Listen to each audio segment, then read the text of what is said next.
Hello guys and welcome back to ArxangelRC. After a long rest, the Clouds is back in action and with a brand new lithium-ion battery. I got this battery from Alex, who is also known as Pompecucar on RC groups, and not sure how many of you know this, but he builds these packs, so if you're looking for something like this, make sure you contact him on the forum or on his website. Both links are in the video description below, so make sure you check them out if you need a lithium-ion pack for your plane or copter. Now back to the Clouds. I know it has been a while since I've flown or published anything with it, but I had a good reason for the delay. A while back I installed a Play UAV OSD in the plane in the hopes of getting some nicer looking overlay than what the Minim OSD is able to do, but that is when some pretty serious problems emerged in the video system. This is just an example of what I was seeing on the ground, and it should be obvious why I was worried something was wrong with the wiring. It took a few rewiring sessions as well as a 4-hour oscilloscope session with a friend of mine before we figured out that the problem was not with the cameras or the wiring in the plane, but with the Play UAV OSD itself. To put it simply, the OSD was programmed to expect certain video signal levels from the cameras you connect to it. When it receives a signal that it was not expecting, it starts to lose sync, which in turn causes the Telefly Pro OSD I also have in there for the tracker to also lose sync, and by the time this whole mess gets to the ground, it causes the monitor to lose sync. All of this really messed up the DVR operation as well, hence why it would stop recording randomly on its own. The problem is that depending on manufacturer and quality level, different cameras have different video signal levels, so the Play UAV actually has issues with the higher quality cameras that are made the right way, not the cheap ones. Anyway, once I figured this out, I just removed it and put back the OSD I was using before, and guess what?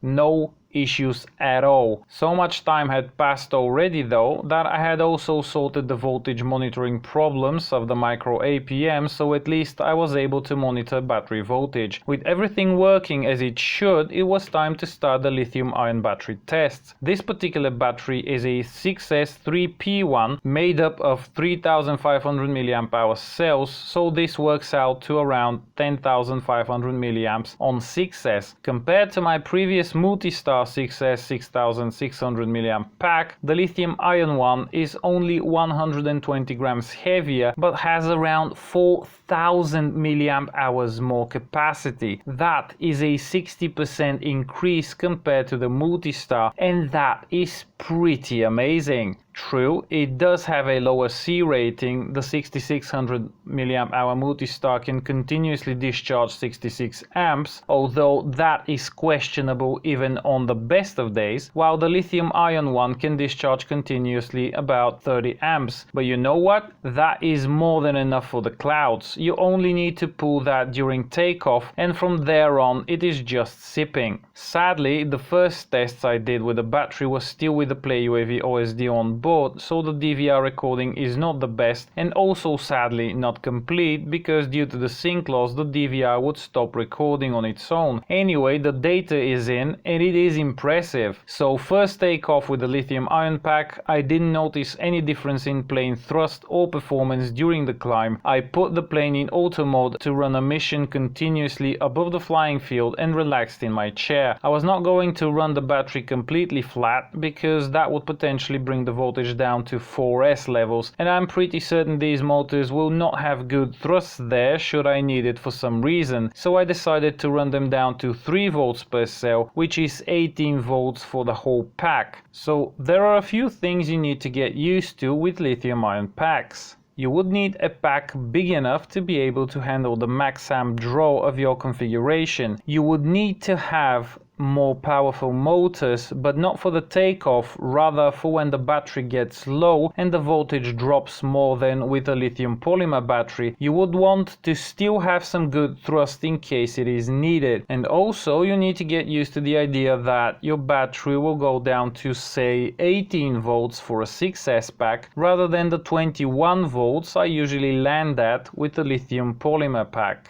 Once you're aware of these things, you should be ready to go lithium-ion. As this test was progressing and the voltage was dropping and went down past 21 volts, time was moving also along quite quickly as well, and at some point I realized I will have to be landing in the dark. The whole flight lasted a whopping 104 minutes and the plane covered almost 84 kilometers, which right now puts it about on par with the EVE 2000 in terms of endurance to range ratio, but with a battery that is 600 grams lighter than the one in the EVE. My best endurance results with the lithium polymer battery was 70 minutes and somewhere around 60 kilometers traveled on the Clouds. A quick calculation shows that the lithium-ion pack is giving me a 50% increase in flight time, and that is mighty impressive when you consider that this battery weighs just 120 grams more than the lithium polymer one. After this flight, I moved back to my trusted micro OSD, and since now I had already tested this pack and had some observations about its performance, I was ready to do a long-range test. Now I was able to just go out and have some fun with it, because now I would actually have more time to do so and would be able to cover more ground in the process. I really wanted to do this next flight on a day with clouds so I can go up and actually stay there for a long time and have some good fun, but sadly the forecast for the day I picked was all sun. I was a bit disappointed, but went ahead with the flight because that Play UAV OSD had delayed my clouds progress enough already, and I didn't want to waste any more time. It was actually a good day for such flights as there was very little wind, so I set everything up and took off, again trouble free with more than enough power going to the motors. This time though I did not head towards the mountains because I wanted to keep a relatively low altitude, so I headed east along one of our highways and only went up to about 1 kilometer. The idea here was to take advantage of the higher battery capacity and not have to worry about how I would make it back if I went out too far and didn't have enough altitude. My second goal was to test the video system and the FrSky L9R receiver when flying out from within the city, as that would probably give different results compared to when I'm in the middle of nowhere. And so the distance grew and I went past all my previous distances I've been able to achieve when flying from this location, when finally the L9R went into failsafe around 18 kilometers out. Funny thing is that this is with me sitting down on my chair. If I raise the radio 1 meter up, I get back around 50% signal, but that is a really uncomfortable position to hold. 18 kilometers with the radio on my knees while sitting down is a pretty darn good result,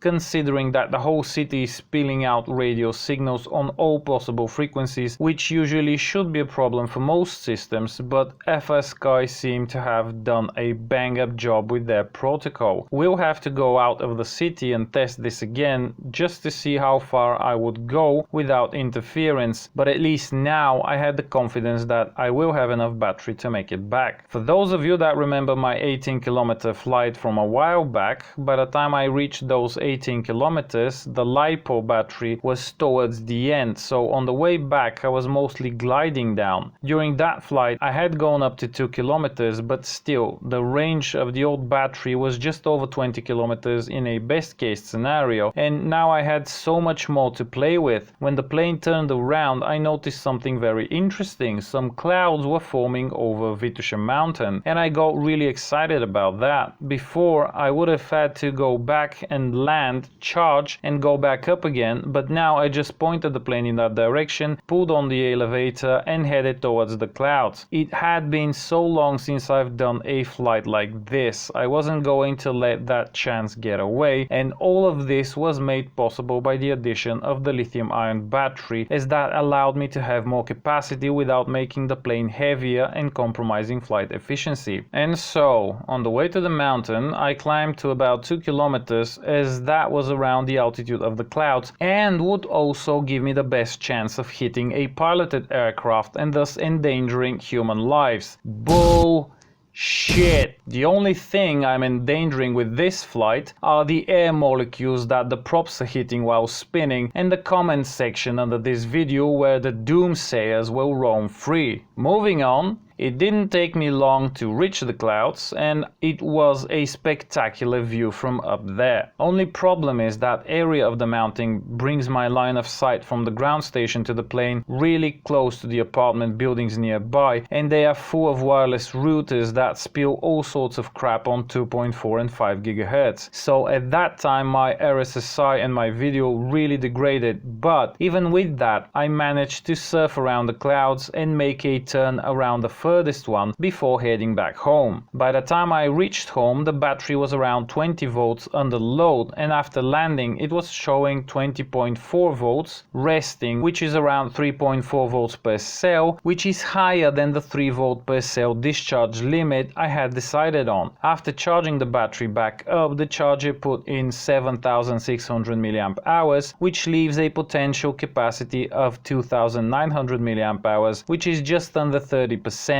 meaning I could have flown a bit longer around those clouds if my video and radio link had allowed it. For comparison, a cloud chasing flight with a lithium polymer battery would have lasted no more than 40 minutes with a distance covered somewhere between 40 and 45 kilometers. This flight lasted over 1 hour and the plane covered just over 65 kilometers, and there was still around 30% battery left. Don't know about you, but I'm absolutely in love with this battery and would definitely put a lot more cycles on it doing long distance and cloud chasing. Lithium ion technology really seems to be the battery of choice for this hobby in the foreseeable future, and I'm planning on using it in other models as well. Keep in mind that they can't be high performance and high current racing machines due to the low C ratings of these batteries, but they are absolutely perfect for the medium and long range FPV and mapping platforms that seem to be becoming ever so popular in recent years. I even have some pretty interesting plans for a certain nano talent that I have in my possession involving lithium ion batteries, but more on that later. So I would want to congratulate Alex, or also known as Pompecuco on the forums, for the nice packs he has been making and helping people get the maximum out of their models. I think he was the first one to start making these, and he's using some nice quality cells that would last a while. I think he's also able to ship them worldwide, so if you're interested, look him up and I'm certain he will have a solution for your project. I know I am certainly a happy customer as this pack brings the cloud project nearer to completion. I will have more cool stuff for you guys pretty soon, but for now, if you have liked this video, feel free to give it a thumbs up and subscribe, and consider doing the same on Facebook for daily updates. Everything featured in this video is linked in the description below. Happy and safe flying, and until next time.